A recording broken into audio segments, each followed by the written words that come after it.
Quand des cyberactivistes veulent tester leurs micros et caméras, et non leur vient à la bouche. Demba Traoré. Pendant longtemps, j'ai ignoré les injures et les grossiers mensonges. Je ne peux plus laisser le mensonge persévérer, car il y va de mon honneur et de celle de ma famille. Aucun poste de responsabilité ne vaut mon honneur et surtout pas celui de ma famille qui n'a rien demandé et encore moins n'est pas responsable de mes engagements politiques. Le citoyen Demba Traoré a donc décidé de dire sa part de vérité et a décidé de ne plus se taire, car il a appris de feu Sangaré Abdourahmane que quand le mensonge vieillit, ça devient vérité. De mémoire, je parlerai d'un certain nombre de mensonges dont j'ai fait l'objet. Je commencerai par les sociétés fictives qu'on dit que j'ai créées. En fait, quand en 2015 j'ai dénoncé Afin Guessan et RCTG, une amie proche du président, une amie d'une proche du président, qui s'est avérée être une proche de Soro et qui est employée des banques en France, a publié une liste d'entreprises que j'avais enregistrées aux États-Unis entre 2012 et 2015 pour chercher des partenaires dans divers domaines de mon expertise. Ne sachant pas mon histoire, elle a voulu me faire passer pour un affairiste autour du président. Les enrichements d'entreprises sont du domaine public aux États-Unis, tout comme partout ailleurs. N'ayant pas eu besoin de la plupart des structures, je ne les ai pas renouvelées et elles ont donc été dissoutes. Si j'étais aussi riche au point de posséder des puits de pétrole, ces entreprises n'auraient jamais été automatiquement dissoutes, faute de renouvellements qui coûtent entre 50 et 100 $ par entreprise et par an. Et puis, entre 2012 et 2018, il fallait être naïf comme nous autres pour penser que des Africains, hommes d'affaires ou des États africains accepteraient de faire des affaires avec des proches du président Gbagbo. Des personnes se faisant passer pour des super enquêteurs n'ont fait que reproduire ces informations après avoir lancé avec arrogance des ultimatums, car croyant qu'elles détenaient des secrets d'État. Quelle ignorance! Je parlerai des puits de pétrole, si le ridicule tue. On dit que j'ai des puits de pétrole. Que Dieu vous entende. Inch'Allah, j'en aurai un jour. En attendant ce jour, il faut un peu prendre, aussi il faut un peu respecter ceux qui perdent leur temps à vous écouter en disant dans quel pays se trouvent ces puits de pétrole et le circuit de distribution, voilà, le circuit de distribution des fruits des dits puits. On a aussi parlé de détournement à Vitib.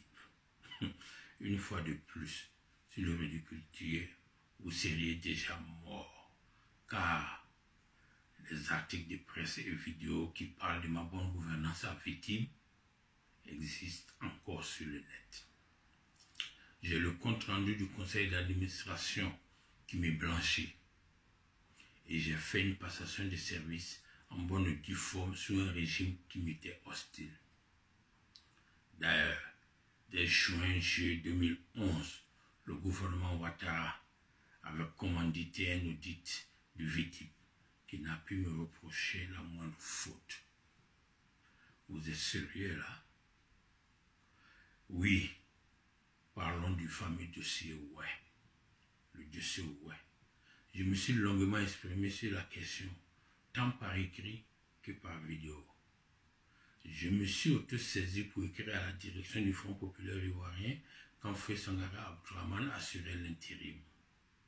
Je vais encore interpeller des cadres Ouai qui vivaient au Ghana et qui savent les efforts financiers et matériels que j'ai faits pour que justice soit rendue à tous ceux qui ont été victimes de la barbarie des rebelles. Pour Ouattara.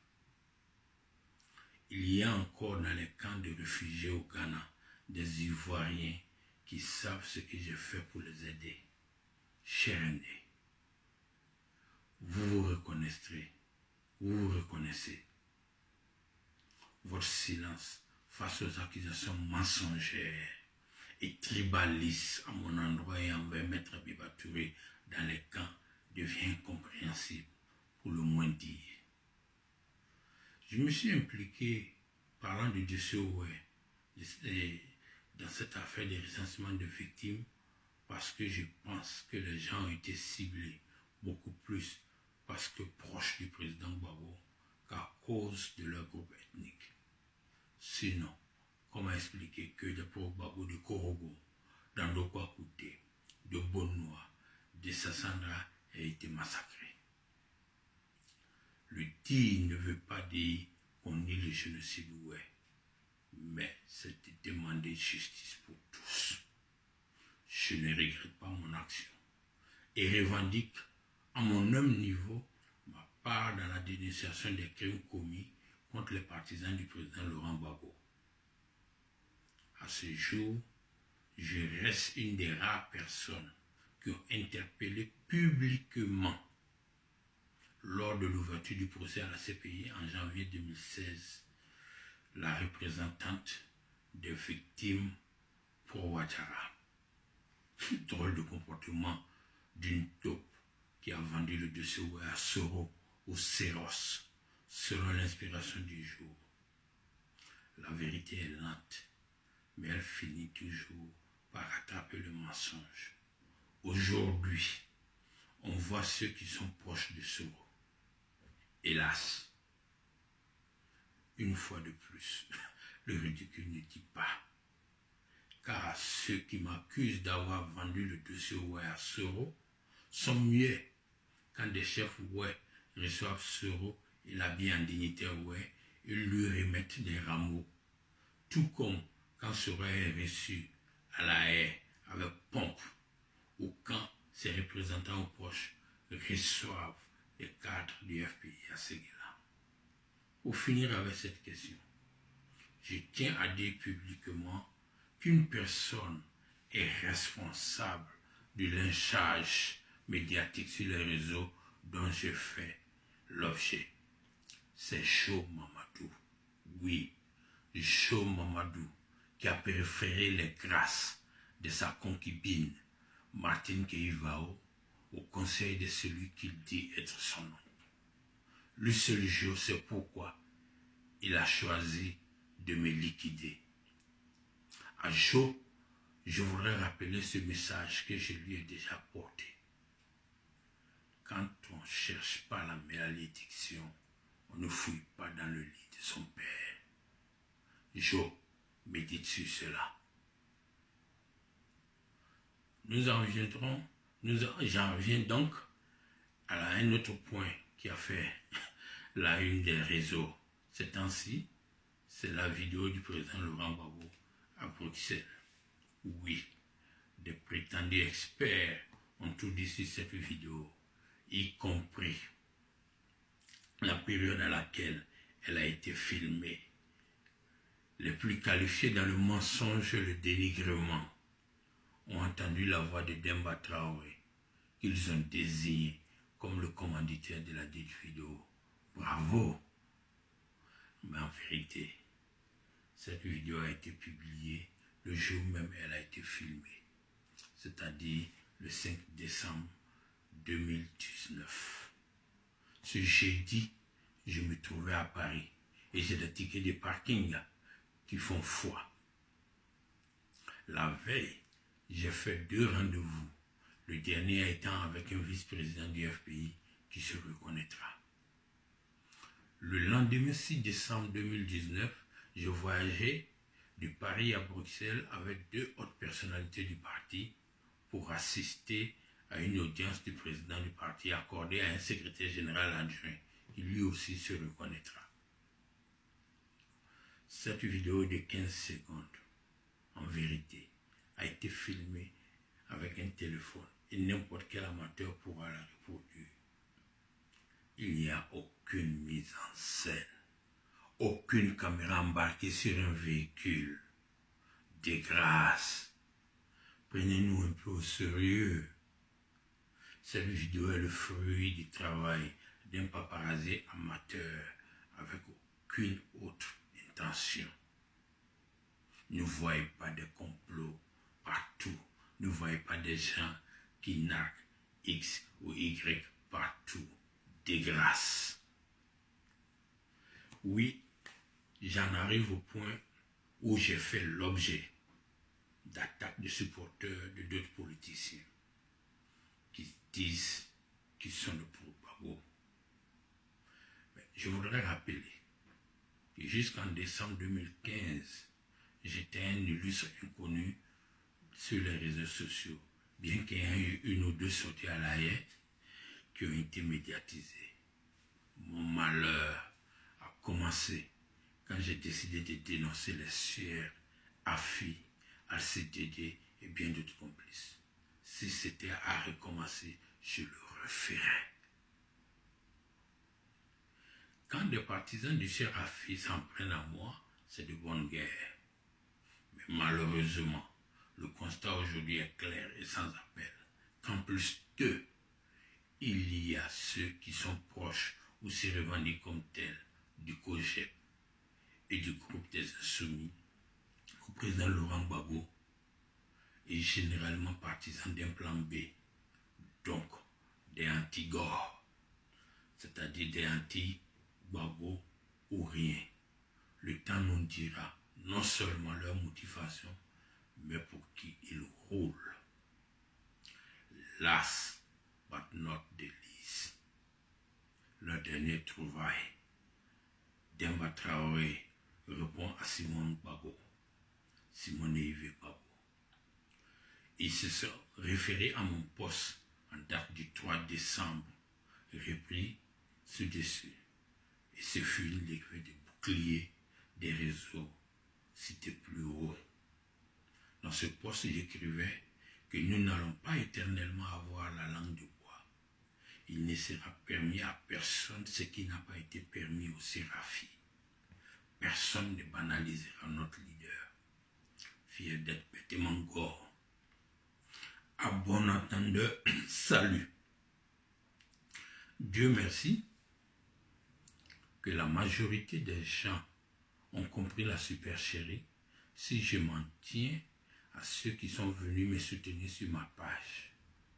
Je ne peux pas laisser prospérer le mensonge qui a consisté à reprendre mon poste avec une imitation de mon profil et y joindre une photo de Madame Simone Yves Gbagbo et faire croire que c'est à elle que je répondais.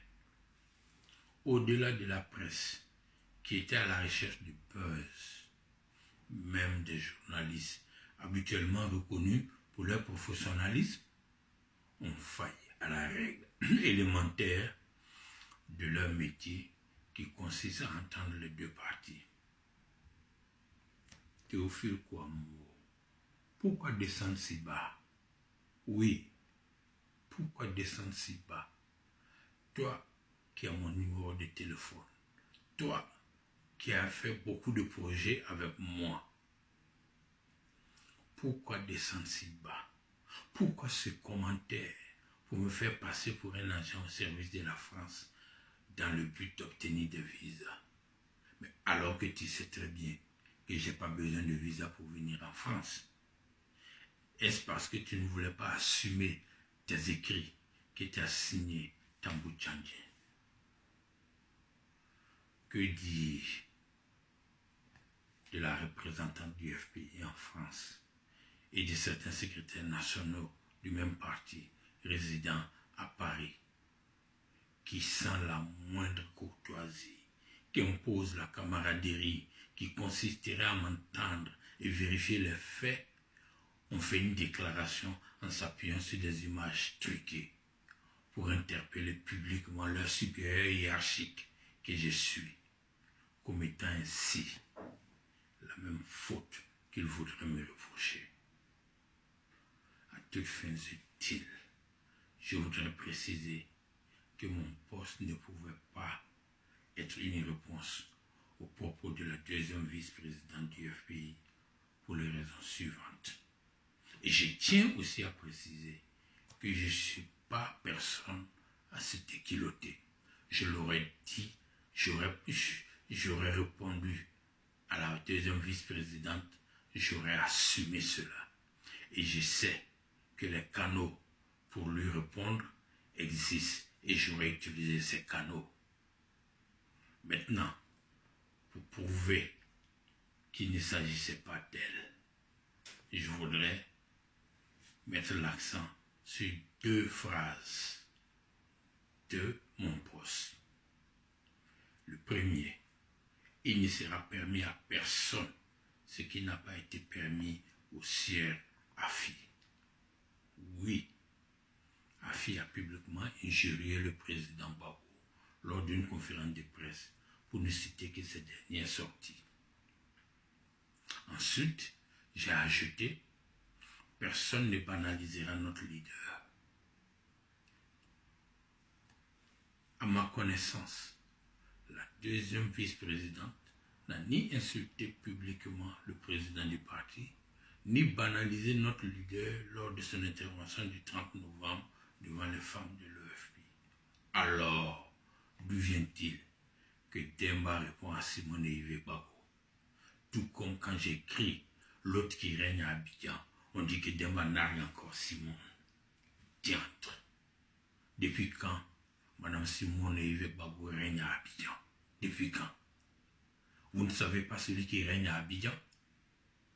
Pourquoi l'homme de gauche que je suis utiliserait le terme régner à l'endroit d'une camarade de parti? Enfin, j'espère que je suis suffisamment bien éduqué et bien formé pour ne pas utiliser l'expression à bon entendeur salut à l'endroit de la deuxième vice-présidente de mon parti. Ceux qui étaient destinataires de mon poste ont reçu le message 5 sur 5. Ceux qui ont pensé que mon poste répondait à la deuxième vice-présidente sont plutôt ceux qui l'accusent de vouloir faire comme Afi et non Demba Traoré. Ils se comportent comme des sorciers que le jour a surpris. En vérité, on veut faire de moi, malgré moi, le porte-parole d'un camp qui s'opposerait à la camarade Simone, et ils pensent pouvoir m'intimider et me contraindre au silence. Courage à vous. Sachez qu'il fallait beaucoup de courage pour militer au FPI en 1990 à Katiola, vendre le Nouvel Horizon à Katiola juste 1 an après la mort du général Thomas Dakin, et qu'on ne peut pas intimider un tel militant avec des smartphones tout en étant dans le confort de son salon parisien. Je voudrais terminer en disant merci à tous ceux qui m'ont toujours soutenu. Ils n'ont jamais accordé le moindre crédit à ces mercenaires de notre âge, jusqu'à ce qu'ils plaisent au président du parti pour me retirer sa confiance. Je demeure le premier responsable du FPI et de la plateforme EDS en charge du numérique. Donc, je ne peux pas être absent des réseaux sociaux. Mieux, je me suis autoproclamé chien méchant du président Gbagbo sur les réseaux sociaux et répondrai à tout manquement à son endroit. À bon entendeur, salut, et plus que jamais, bêtement encore.